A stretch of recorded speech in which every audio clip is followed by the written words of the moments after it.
Hello everyone, welcome back to my channel. ছোট বড় সবার পছন্দের ডোরা কেক তৈরি করে দেখাচ্ছি। এর জন্য 2টি ডিম নিয়েছি। ডিমের কুসুম আর সাদা অংশ আলাদা করে সাদা অংশটা ভালোভাবে ফেটে ফোম করে নিচ্ছি। 1/3 কাপ দিয়ে দিচ্ছি আমি চিনিটা অল্প অল্প করে দিব আর এভাবে করে বিট করে করে ফোম তৈরি করে নিচ্ছি। তো এরকম সাদা ক্রিমের মতন ফোম তৈরি হয়ে গেছে। এখন 1/4 কাপ সয়াবিন তেল আর হাফ চা চামচ ভ্যানিলা এসেন্স দিয়েছি। ডিমের কুসুম দুটো সাথে দিয়ে মিশিয়ে নিচ্ছি। এখন দিয়ে দিচ্ছি আমি হাফ কাপের মতন দুধ। লিকুইড দুধটা দিয়ে ভালোভাবে আবারও মিক্স করে নিচ্ছি। তো মেশানো হয়ে গিয়েছে। এখন হাফ কাপ পরিমাণ ময়দা আমি ভালোভাবে চেলে দিয়ে মিশিয়ে নিচ্ছি।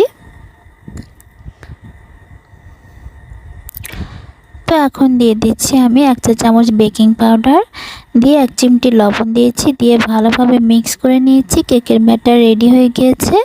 এখন ফ্রাই প্যানে অল্প একটু তেল দিয়ে আমি টিস্যু দিয়ে মুছে নিচ্ছি। আর এখন 1 হাতা করে ব্যাটার দিয়ে দিচ্ছি, দিয়ে 30 সেকেন্ডের জন্য ঢেকে দিচ্ছি। এক পাশ হয়ে আসলে আবারও উল্টে দিচ্ছি, উল্টে দিয়ে আবারও 30 সেকেন্ডের জন্য ঢেকে দিচ্ছি। তো এভাবে করে আমি সবগুলো কেক বানিয়ে নিচ্ছি। তো আমার সবগুলো প্যানকেক কিন্তু রেডি হয়ে গিয়েছে। তো প্যানকেকগুলো আমি ঠান্ডা করে নিয়েছি। এখন একটা প্লেটে ফুটন্ত গরম পানি নিয়েছি, তার মধ্যে একটা বাটি বসিয়ে হাফ কাপ পরিমাণ গ্রেট করা চকলেট দিয়ে দিয়েছি আর বাটার দিয়ে দিচ্ছি 2 টেবিল চামচের মতো। বাটারটা দিয়ে গরম পানির হিটে চকলেটটাকে একদম গলিয়ে নিয়েছি। তো গলানো হয়ে গিয়েছে।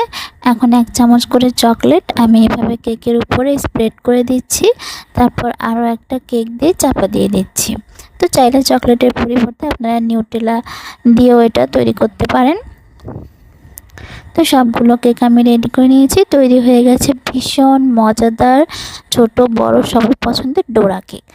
কেকের রেসিপিটা ভালো লেগে থাকলে লাইক করে দেবেন, চ্যানেল সাবস্ক্রাইব করে পাশেই থাকবেন। সবাই খুব বেশি ভালো থাকবেন। আল্লাহ হাফেজ।